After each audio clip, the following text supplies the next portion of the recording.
నమస్కారం. ఆలోచనామృతానికి స్వాగతం, సుస్వాగతం. ఇంతకీ బీఆర్ఎస్ పార్టీకి తెలంగాణ రాష్ట్ర అసెంబ్లీలో ప్రతిపక్ష స్థానం ఇచ్చింది ఎవరు? ప్రజల లేకపోతే కాంగ్రెస్ పార్టీ?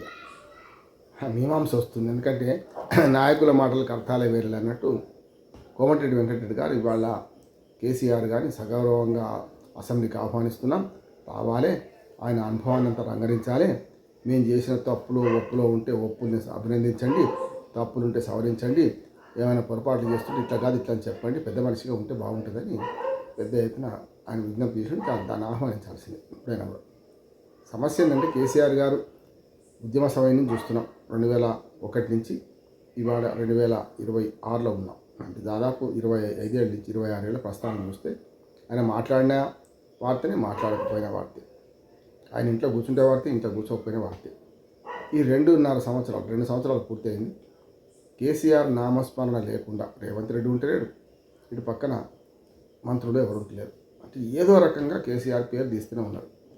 కేటీఆర్, హరీష్ రావు సరే కేసీఆర్ ఉన్నారు, వాళ్ళు మాట్లాడుతుంటారు, తప్ప ఒప్ప తర్వాత కదా. కేసీఆర్ గురించి మాట్లాడకుండా కాంగ్రెస్ మంత్రులు కానీ కాంగ్రెస్ పార్టీ ఉంటుందా అంటే లేకుండా ఉన్నది. దానికి ఏదో గొప్ప అనుకోవట్లేదు. ఆయన అసెంబ్లీకి రాకపోవడం తప్పు, ప్రజలు ఇచ్చిన తీర్పును గౌరవించి ప్రజల సమస్యలను అసెంబ్లీలో ప్రస్తావించకపోవడం తప్పు, చివరికి గజ్వేల్ ఎమ్మెల్యే కూడా సరిగ్గా న్యాయం చేయలేక గజ్వేల్ ప్రజలకు కూడా అందుబాటులో ఉండకపోవడం తప్పు. ఇవన్నీ ఖచ్చితంగా కేసీఆర్ అభిమానం కాదునే, నిష్పక్షపాతంగా ఇద్దరిని చేస్తుంటే వాళ్ళు ఎందుకు ఈ అనుమానం వచ్చింది నాకంటే, మరి బీఆర్ఎస్ పార్టీకి మొన్నటి 2023 ఎన్నికల్లో 39 స్థానాలు వచ్చాయి. 39 స్థానాల్లో 2 చనిపోయిండ్రు. మళ్ళీ ఆ ఉప ఎన్నికలు వస్తే వేరే వాళ్ళు గెలిచిండ్రు. స్థానాలు కోల్పోయింది 2 స్థానాలు. అహంకారం కావచ్చు, అవినీతి కావచ్చు, ఇప్పటికి కూడా ఆ పాత ఇవన్నీ పోతలేవు కనుక వచ్చినాయి. రెండోది ఒక 10 మంది ఫిరాయించారు. సరే, ఫిరాయించిన ఎమ్మెల్యేలందరూ కూడా మళ్ళీ అందులో ఉన్నట్టు స్పీకర్ తీర్పిచ్చిన ఆ కథ వేరే, ఆ ప్రహసనం వేరే నడుస్తున్నది. అంటే పంచపాండవులు ఎంతమంది అంటే మంచం కోళ్ళవలే 3 అని 2 చూపెట్టి 2 వేలు చూపెట్టి ఒకటి రాసి కొట్టేసినట్టు. ఇవాళ ఎన్నికైన 39 మంది, ఇద్దరేమో వాళ్ళ పోయిన గంజిల, ఇక మన ఉన్నొక్క మెతుకు గంజిలో పోయినట్టు 2 ఉప ఎన్నికలు పోయినరు, చచ్చిపోయినరు. దాన్ని ఉప ఎన్నికల్లో కాంగ్రెస్ పార్టీ గెలిచింది. ఆ తర్వాత మరి 10 మంది ఇట్లా పోయినరు. 10, 12 పోతే ఇంకే మిగిలిన ఎంతమంది? 39లో కేవలం 27 మంది మిగిలిండ్రు, అంతేగా. అంటే అటు 39లో 9, ఇటు 3, 12 మొత్తం కలిసి అందరూ పోయి, అంటే 12 పోతే 37 మంది, 27 మంది మిగిలిండ్రు. 27 మంది సరిగ్గా ఉన్నారా అంటే ఒక కేసులు ఇరుక్కుంటారు, ఇంకోరు కేసులు ఇరుక్కుంటారు, అవాకు చవాకులు మాట్లాడుతుంటారు, పార్టీకి నష్టం చేస్తుంటారు. ఈ పరిస్థితి మన బీఆర్ఎస్ది. ఇవాళ ఎందుకు వచ్చింది ఈ సమస్య అంటే, కోమటిరెడ్డి వెంకటరెడ్డి గారు ఈ విజ్ఞప్తి చేసిన మంచిగా ఉంది, కానీ ఆయన మాట అన్నారు, ఆంధ్రప్రదేశ్ని పోలుస్తా అంటే ఇంత అవగాహన లేకుండా మాట్లాడితే రాజకీయ నాయకులు అంటే, ఆంధ్రప్రదేశ్లో 11 సీట్లు వచ్చినాయి, అది వేరే సంగతి, కానీ వాళ్ళకి అందుకని ప్రతిపక్ష హోదా దక్కలేదు. మరి బీఆర్ఎస్ పార్టీకి మేము ప్రతిపక్ష హోదా ఇచ్చినాం కదా మేము అంటున్నాం. ప్రతిపక్ష హోదా ఇచ్చింది కాంగ్రెస్ పార్టీ కాదు, బీఆర్ఎస్కు ప్రజలు ఇచ్చింది. 10% అంటే ఖచ్చితంగా 119 సీట్లు, అంటే కనీసం ఏది 119 అంటే 10% ఉన్న ఒక 13 సీట్లు, 12 సీట్లు వస్తే ప్రతిపక్ష హోదా దక్కుతుంది. అంటే క్యాబినెట్ మినిస్టర్ హోదా ప్రతిపక్ష నాయకుడికి ఉంటుంది. అది 12 సీట్లు వచ్చేదానికి వాళ్ళకి ఎంత వచ్చినాయి? 39 వచ్చినాయి. అంటే 3 ఎక్కువ వచ్చినాయి కదా. అక్కడ 175లో 11 వస్తే వాళ్ళకి దక్కలేదు, కావాలని కొట్లాడుతుంటే అది వేరు తప్పు. అది ఎందుకంటే సాంప్రదాయమే కావచ్చు, చట్టం కాకపోవచ్చు, చట్టం లేకపోతే సాంప్రదాయం కావచ్చు. కానీ లోక్సభలో కానీ, రాజ్యసభలో కానీ, లేకపోతే ఇక్కడ కూడా అసెంబ్లీలో కానీ 10% కంటే ఉన్న సీట్లలో 10% కంటే ఎక్కువ వచ్చినప్పుడు మాత్రమే, ఆ థ్రెషోల్డ్ దాటితే మాత్రమే ప్రతిపక్ష హోదా ఇస్తున్నారు. మామూలు ప్రతిపక్ష నాయకుడు ఉంటాడు, అన్ని పార్టీలకు ఉంటాయి.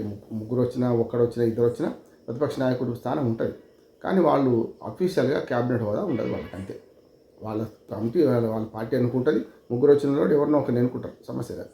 ఇక్కడికి వచ్చేట్లా జగన్మోహన్ రెడ్డికి ముడిపెట్టి అక్కడి నుంచి మన తెలంగాణలో జంపు చేసి, తెలంగాణలో ప్రతిపక్ష హోదా మేము ఇచ్చినాం కదా ఎందుకు రావడం అంటున్నారు. మీరు ఇయ్యలే, ప్రజలు ఇచ్చిండ్రు. ఇది అర్థం చేసుకోవాలి. అంటే ఆడవారి మాటలకి అర్థాలు వేరలేని పాత సామెత, తప్పు అంటున్నాను. అది వాళ్ళు వాడనే వాడద్దు.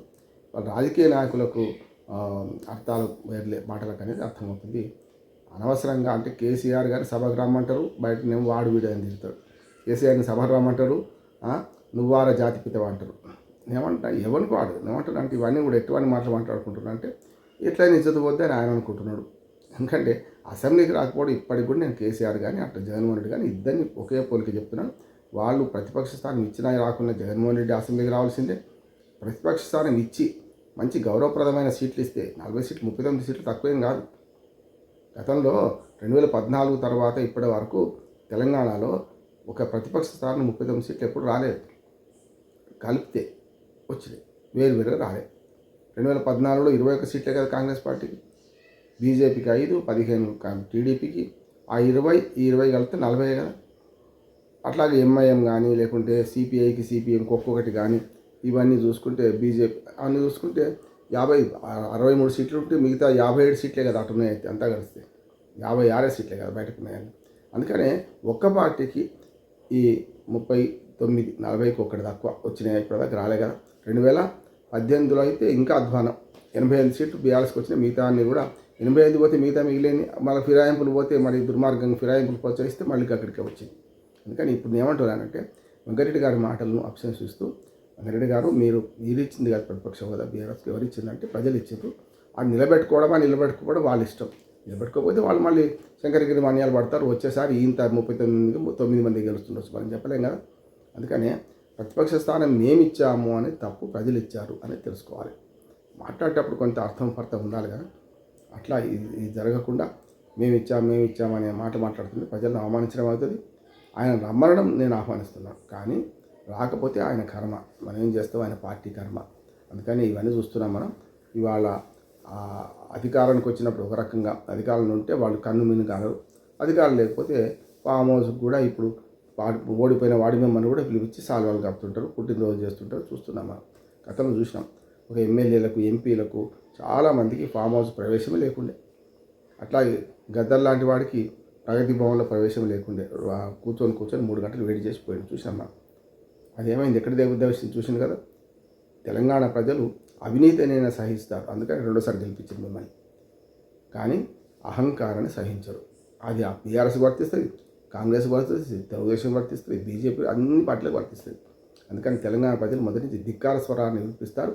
ధిక్కార స్వరమే ఊపిరిగా తెలంగాణ కవులు, కళాకారులు, రాజకీయ నాయకులు ఎవరైనా సరే ఆత్మగౌరవానికి వ్యతిరేకమైతే తప్పనిసరి తెలంగాణ తెచ్చుకుందా, కొట్లాడి తెచ్చుకున్నారు. కనుక అది తప్పనిసరి జరుగుతుంది. ఇవాళ ఆయన అసెంబ్లీకి రమ్మని పిలిపించే ముందు అసెంబ్లీకి వస్తే మరి ఇచ్చే గౌరవం కూడా ఇస్తామనే మాటలు బయట మాట్లాడినట్టు మళ్ళీ అక్కడనే మాట్లాడతారేమో అని భయం ఆయనకు ఉండొచ్చు. ఏదైనా సరే ఒక ప్రతిపక్ష నాయకుడిగా అసెంబ్లీకి రావాల్సిందే, వచ్చి ప్రజా సమస్యలకు గొంతెత్తాల్సిందే. అట్లా గజ్వేల్ ఎమ్మెల్యే కూడా ఆయన సరిగ్గా న్యాయం చేస్తలేడు. చూస్తున్నాం కదా. ఇప్పటికే పోలీస్ స్టేషన్లో 2-3 సార్లు మా గజ్వేల్ ఎమ్మెల్యే ఎక్కడా అని మిస్సింగ్ అని చెప్పి కేసులు పెట్టారు బీజేపీ వాళ్ళు, ఇతర పార్టీల వాళ్ళు. సరే ఇప్పుడు ఎమ్మెల్యే గజ్వేల్ ప్రజలకు న్యాయం చేస్తలేడు, ప్రతిపక్ష నాయకుడికి రాష్ట్రపతి న్యాయం చేస్తలేడు. మరి మళ్ళీ వచ్చే ఎన్నికల్లో మరి గెలిపిస్తారా, మళ్ళీ ఇంటికి పంపిస్తారా, చూద్దాం ఏం జరుగుతుందో.